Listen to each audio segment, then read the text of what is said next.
والسلام على رسول الله. أما بعد فقد سأل أبو سلمة بن عبد الرحمن بن عوف رضي الله عنه عائشة كيف كانت صلاة رسول الله صلى الله عليه وسلم في رمضان؟ قالت ما كان يزيد في رمضان ولا في غيره على 11 ركعة.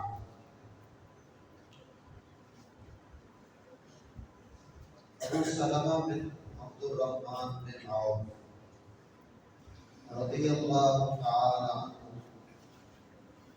انہوں نے سوال کیا ام المؤمنین عائشہ رضی اللہ تعالی عنہ سے کہ کیسی تھی نماز رسول اللہ صلی اللہ علیہ وسلم کی رمضان میں؟ قالت تو ام المؤمنین نے فرمایا ما کان یزید فی رمضان ولا فی غیرہ، نہیں تھے زیادہ پڑھتے رسول اللہ صلی اللہ علیہ وسلم رمضان میں اور نہ ہی غیر رمضان میں، علی 11 رکعۃ 11 رکعتوں سے، یصلی اربعا 4 رکعت نماز پڑھتے، فلا تسأل عن حسنہن وطولہن، تو نہ پوچھ تو ان کے حسن اور ان کی لمبائی کے بارے میں، ثم یصلی اربعا پھر 4 رکعتیں اور پڑھتے، فلا تسأل عن حسنہن وطولہن، تو نہ پوچھ تو ان کی خوبصورتی اور ان کی لمبائی کے بارے میں، ثم یصلی ثلاثا پھر پڑھتے 3 رکعتیں۔ فرمایا عائشہ رضی اللہ عنہ نے تو میں نے کہا اے اللہ کے رسول کیا آپ سوتے بھی ہیں فطر پڑھنے سے پہلے؟ کہا اے عائشہ یقیناً میری آنکھیں تو سوتی ہیں اور نہیں سوتا میرا دل۔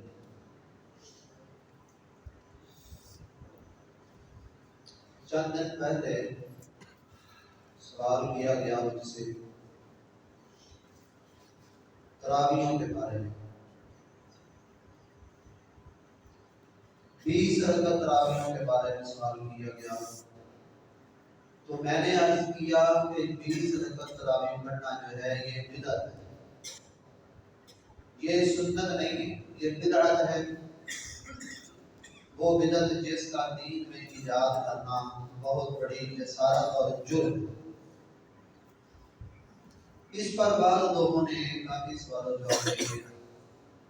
جس سے مجھے یہ محسوس ہوا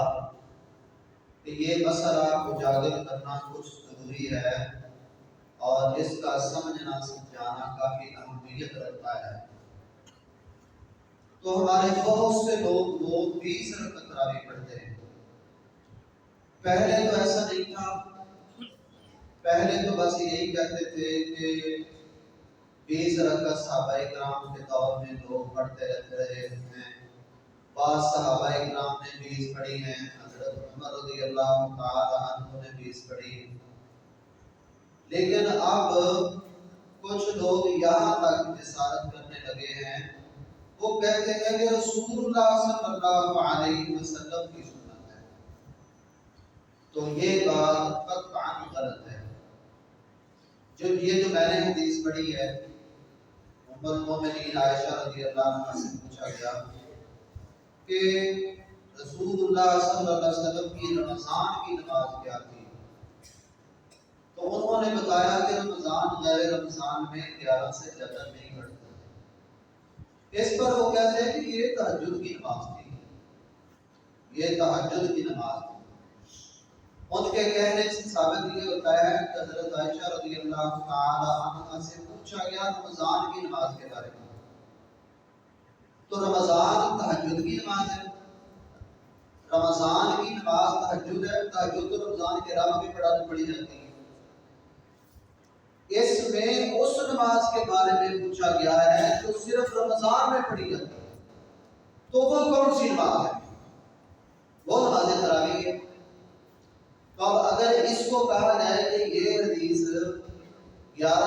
والی یہ تہجد کے بارے میں ہے تو اس کا صاف مطلب یہ ہے کہ ام المومنین عائشہ رضی اللہ تعالی عنہا نے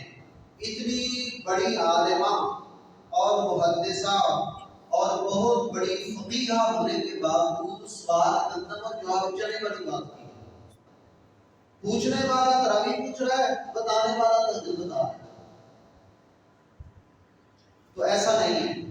رسول اللہ صلی اللہ علیہ وسلم کی انہوں نے نماز تراویح بتائی ہے، لیکن بہت اچھا جو مفتی ہوتا ہے کئی دفعہ وہ ایک سوال کرنے والے کو دو جواب بھی دے دیتا ہے، ایک مسئلہ بتاتا ہے اس سے ملتا جلتا دوسرا مسئلہ بھی بتا دیتا ہے۔ جیسے رسول اللہ صلی اللہ علیہ وسلم سے پوچھا گیا کہ اِنَّا أَرْكَبُ الْبَحْرَ وَنَحْمِلُ مَعَنَا قَلِيلًا مِنَ الْمَاءِ أَفَنَتَمُدُّ بِمَاءِ الْبَحْرِ، ہم سمندر میں سفر کرتے ہیں، اپنے ساتھ تھوڑا سا پانی پینے کے لیے لے کر جاتے ہیں، تو اگر ہم اس پانی کے ساتھ وضو کریں تو ہم پیاسے رہتے ہیں، تو کیا سمندر کے پانی سے وضو کر لیں؟ رسول اللہ صلی اللہ علیہ وسلم سے سوال ایک کیا گیا، آپ نے اس کے جواب دیے تو فرمایا وَقْتَبُوا مَاءُهُ الْحِلُّ مَيْتَةُ، سمندر کا پانی جو ہے وہ پاک کرنے والا ہے، وہ طہارت کا پیدا دیتا ہے، الحل میتۃ، اور سمندر کا مرا ہوا جانور حلال ہے۔ لیکن سوال یہ کیا گیا ہے نا کہ سمندر کے پانی سے وضو کرنے کے نہ کریں، آپ نے دو جواب دیے، ایک یہ کہ پانی سے وضو بھی کر سکتے ہو، اور ساتھ یہ بتایا کہ سمندر کی مری ہوئی مچھلی وغیرہ جو چیزیں سمندر کے باہر رہ نہیں سکتی ان میں سے کوئی چیز سمندر میں ہی مر جائے تو وہ حلال ہے۔ اسی طرح ام المومنین رضی اللہ تعالی عنہا نے یہ جو فتویٰ دیا ہے اس میں دو مسئلے بتائے ہیں کہ رمضان میں رسول اللہ صلی اللہ علیہ وسلم رات کا جو قیام ہے، قیام رمضان نماز تراویح ہے، وہ 11 پڑھتے تھے، اور غیر رمضان میں آپ جو رات کا قیام کرتے تھے وہ بھی 11 رکعت ہی ہوتا تھا، اس سے زیادہ نہیں۔ تو بات یہ ہے، تو اب اس کو تہجد کے ساتھ خاص کر کے تراویح کے لیے ایک روایت بڑی بنائی کرتے ہیں، تو اس کو ہمارے بھائی جو ہیں پڑھتے رہتے ہیں اور اس کو دلیل کے طور پر پیش کرتے رہتے ہیں۔ تو یہ میں انہی کی جو 20 رائے پڑھتے ہیں ان کی کتاب لے کر آیا ہوں، اس کا نام ہے نصب الرایہ لأحادیث الہدایہ۔ یہ جو ہدایہ کا قرآن جس کو کہتے ہیں یہ اس کتاب کے اندر آنے والی احادیث کی تخریج اور تحقیق پر لکھی ہوئی کتاب ہے۔ اس کے صفحہ نمبر 153 پر 150 اور 53 پر انہوں نے اس روایت کو بیان کیا ہے۔ علامہ عبداللہ بن یوسف الزیلعی الحنفی جو احناف میں سے بہت بڑے محدث تھے اور واقعتاً ہی محدث تھے اور بہت بڑے عالم تھے۔ ایک دفعہ ہمارے استاد محترم حافظ عبدالسلام صاحب رحمۃ اللہ علیہ استادوں کی مجلس میں پوچھنے لگے کہ احناف میں سے بتاؤ بھائی کون محدث ہے؟ تو ہم میں سے کسی نے کہا کوئی بھی نہیں۔ وہ فرمانے لگے وہ جو امام زیلعی ہے یا وہ محدث نہیں ہے؟ تو واقعہ تانی زیلعی بہت بڑے محدث ہیں اور ان کے علم سے حافظ ابن حجر نے بھی فائدہ اٹھاتے ہوئے ایک کتاب جو ہے تحریر کی ہے، یعنی اس کا انہوں نے خلاصہ کیا ہے جس کا نام ہے الدرایہ، وہ بھی اسی ہدایہ کی تقریر پر اس کا اختصار ہے۔ تو یہ انہوں نے وہ روایت جنت ذکر کی ہے، کہتے ہیں رواه ابن ابی شیبہ فی مسنده والطبرانی فی معجم عن البیہقی، ابن ابی شیبہ نے اپنی مصنف میں اور امام طبرانی نے اپنی مصنف میں اور طبرانی سے ہی امام بہقی نے ابراہیم بن عثمان ابو شیبہ سے روایت بیان کی ہے، وہ حکم سے وہ مقسم سے۔ وہ ابن عباس سے بیان کرتے ہیں کہ نبی کریم صلی اللہ علیہ وسلم کان یصلی فی رمضان 20 رکعہ، پڑھتے تھے رمضان میں 20 رکعت سوال وتر کے سوا۔ پھر آگے لکھتے ہیں مرواه الفقیہ ابو الفتح سلیم بن ایوب الرازی فی کتاب الترغیب، اسی طرح اس روایت کو بیان کیا ابو الفتح سلیم بن ایوب الرازی کے کتاب الترغیب میں، تو فرمایا ایوب بن ثلاث، اس میں کتنے کی وضاحت بھی سال کتنے پڑھتے تھے؟ 3 پڑھتے تھے۔ پھر آگے لیتے ہیں باب کا معدود، یہ روایت ثابت نہیں، یہ ضعیف ہے، اس میں علت ہے بے ابی شیبہ ابراہیم بن عثمان جد امام ابی بکر بن ابی شیبہ، یہ ابو شیبہ ابراہیم بن عثمان کی وجہ سے یہ روایت ضعیف ہے۔ وہ ابراہیم بن عثمان جو ابو بکر بن ابی شیبہ کا دادا ہے، ابو بکر بن ابی شیبہ جو ہے کہ امام بخاری کے استاد ہیں، محمد بن عبداللہ بن عثمان، محمد بن عبداللہ بن ابراہیم بن عثمان ابو شیبہ، تو یہ فہو متفق علی ضعفہ، لکھتے ہیں اس کے ضعیف ہونے پر اتفاق ہے، تمام محدثوں کا اس بات پر اتفاق ہے کہ یہ 20 رکعتوں کی جو روایت پیش کی جاتی ہے، اس کا راوی ابو شیبہ ابراہیم بن عثمان جو امام ابو بکر بن ابی شیبہ کا دادا ہے، وہ بالاتفاق ضعیف ہے، اور کئیوں نے اس کو ضعیف جدا بھی لکھا ہے، جو احادیث کو بیان کرنے میں سخت غلطیاں بکثرت کرتا تھا۔ وَلَيَّنَ ابن عدی الکامل، اور پھر کہتے ہیں کہ اس کو ابن عدی نے کمزور ضعیف قرار دیا اپنی کتاب الکامل میں۔ ثم إنه مخالف للحديث الصحيح، ایک تو یہ ہے کہ یہ ثابت ہی نہیں رسول اللہ صلی اللہ علیہ وسلم سے، اور دوسرا یہ حدیث صحیح کے مخالف بھی ہے۔ کس حدیث صحیح کے مخالف ہے؟ جس کو ابھی میں نے پہلے پڑھا، ام المومنین عائشہ رضی اللہ تعالی عنہا، ان سے سوال کیا گیا آپ کی رمضان کی نماز کے بارے میں، تو انہوں نے فرمایا رمضان غیر رمضان میں 11 سے زیادہ نہیں پڑھتے تھے۔ اخرجہ البخاری ومسلم فی التہجد، اس حدیث کو روایت کیا امام بخاری نے اور مسلم نے تہجد میں، ابھی لفظ ما کان یصلی من اللیل 10 رکعات۔ اچھا، اس کو امام بخاری نے کتاب التہجد میں روایت کیا، بخاری نے اس کو روایت کیا ہے کہ باب قیام النبی صلی اللہ علیہ وسلم باللیل فی رمضان وغیرہ، امام بخاری نے اس کا جو عنوان بیان کیا ہے وہ یہ ہے کہ نبی صلی اللہ علیہ وسلم رمضان کے اندر قیام اللیل کتنا کیا کرتے تھے، کیسے کیا کرتے تھے۔ تو اب آپ غور فرمائیں، ایک ہے وہ حدیث صحیح کے خلاف بھی ہے، ثابت بھی نہیں ہے، سنت کے خلاف بھی ہے، ثابت بھی نہیں ہے، اس کی بنیاد پر یہ کہنا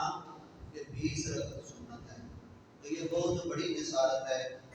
اور یہ اللہ تعالیٰ سے نہ ڈرنے والی، خدا نہ خوفی کی بات ہے۔ تو اس لیے میں نے جو عرض کیا کہ 20 پڑھنا جو بدعت ہے، تو یہ بالکل برحق ہے۔ ہاں، اگر کوئی شخص 11 رکعت پڑھ لیتا ہے، مزید نفل سمجھ کر وہ اور رکعتیں پڑھتا ہے، 2 پڑھتا ہے، 4 پڑھتا ہے، 6 پڑھتا ہے، 10 پڑھتا ہے، 20 پڑھتا ہے، اور اس میں آپ علم کو کچھ اختلاف ہے۔ شیخ البانی رحمہ اللہ نے تو یہ لکھا ہے کہ 11 ہی پڑھنی چاہیے، اس سے زیادہ نہیں پڑھنی چاہیے، لیکن دیگر عرب علماء اور بہت سے عرب علماء نے لکھتے ہیں کہ یہ نفل نماز ہے، وہ زیادہ سے زیادہ جتنی چاہے پڑھ سکتا ہے، لیکن اس کی کوئی تعداد مقرر کر کے کہ کہے یہ سنت ہے 11 کے علاوہ، پھر ہم اس کو بدعت کریں گے۔ اگر کوئی سنت سمجھے بغیر فقط نفل عبادت سمجھ کر زیادہ پڑھتا ہے، تو ہم اس کے متعلق کوئی بات نہیں کہہ سکتے، ٹھیک ہے وہ ثواب حاصل کرنے کے لیے پڑھتا ہے تو پڑھے، لیکن جب غیر سنت کو سنت بنائے گا تو پھر اس پر وہ حدیث میں پائے گی من احدث فی امرنا ھذا ما لیس منہ فہو رد، جس نے ہمارے دین میں وہ بات داخل کی جو اس میں سے نہیں ہے، فہو رد، تو وہ بدعت۔ تو جب اس نے کہا یہ سنت ہے، پھر اس نے اس کو دین میں داخل کر دیا، پھر اس نے اس کو رسول اللہ صلی اللہ علیہ وسلم کا طریقہ بنا دیا۔ تو جو غیر سنت کو سنت بنا کر غیر دین کو دین سمجھ کر کام کیا جائے تو وہ بدعت نہ کیا جائے تو اس کی حیثیت وہ اور ہو۔ یہ تو ایک حوالہ میں نے پیش کیا ہے اس کتاب رسول سے۔ اس کے علاوہ بہت سی تقریباً 8 رکعت جو ہے وہ سنت رسول صلی اللہ علیہ وسلم ہے۔ اگر میں کہوں کہ اس پر جو 20 پڑھنے والے ہیں ان کا بھی اور ہمارے علماء کا بھی اتفاق ہے تو یہ بات کوئی بھیجا نہیں۔ 20 پڑھنے والے ہیں ان کے بڑے علماء بھی تقریباً سارے یہ کہتے ہیں کہ سنت 8 پڑھنا ہی ہے گروہ کے بغیر، لیکن 20 جو ہے وہ فلانے نے پڑھی۔ حضرت عمر رضی اللہ تعالیٰ عنہ جو تھے ان کے دور میں پڑھی جاتی تھی اور انہوں نے پڑھی، وہ یہ بات بناتے ہیں، لیکن وہ بھی یہ کہتے ہیں کہ سنت 8 ہی۔ میں چاہتا ہوں یہ بات بھی بتاتا چلوں، کسی بھی صحابی سے 20 رکعت پڑھنا یہ قطعاً ثابت نہیں۔ یہ جو کہتے ہیں حضرت عمر رضی اللہ تعالیٰ عنہ نے پڑھی تو یہ بات بھی جانتے ہیں، اس لیے کہ موطا امام مالک میں ہے حضرت ابی بن کعب الحدید تاریخ میں ہیں، ان کے متعلق صحابی صغیر صاحب بن یزید نے کہا ہمارا عمر بن الخطاب ابی بن کعب الحدید نے داریہ یقوم الناس ب11 رکعت، حضرت عمر نے خود حکم جاری کیا اپنی خلافت کے دور میں ابی بن کعب کو تمیم تاریخوں کے لوگوں کو 11 رکعت پڑھانا۔ معلوم ایسے ہوتا ہے کہ ان کے دور میں کچھ لوگ 20 پڑھتے تھے، تو انہوں نے ان لوگوں کی اصلاح کے لیے یہ حکم جاری کیا کہ 11 پڑھنی، اور اسپیشل 2 امام مقرر کر دیے اور ان کو حکم دیا کہ یقوم الناس ب11 رکعت کے لوگوں کو 11 رکعت پڑھائیں، اور اس کی سند جو ہے وہ بڑی امام ہے، حتیٰ کہ غالباً حافظ جلال الدین سیوطی نے لکھا ہے اسنادہ صحیح جدا، اس کی سند بہت صحیح۔ اللہ تعالیٰ توفیق عطا فرمائے ہم ایسے قیام اللیل کریں اور شوق کے ساتھ کریں جیسے رسول اللہ صلی اللہ علیہ وسلم کا لمبا کرتے تھے، اور توفیق عطا فرمائے کہ سنت کے مطابق ہم جتنی رکعت سنت ہیں انہی کو سنبھال کر اچھے طریقے سے پڑھتے رہیں، اور ساری امت کو، سارے لوگوں کو اللہ تعالیٰ سنت کی محبت اور شوق اور مٹاس عطا فرمائے۔ سبحان ربک رب العزۃ عما یصفون، والسلام علیکم۔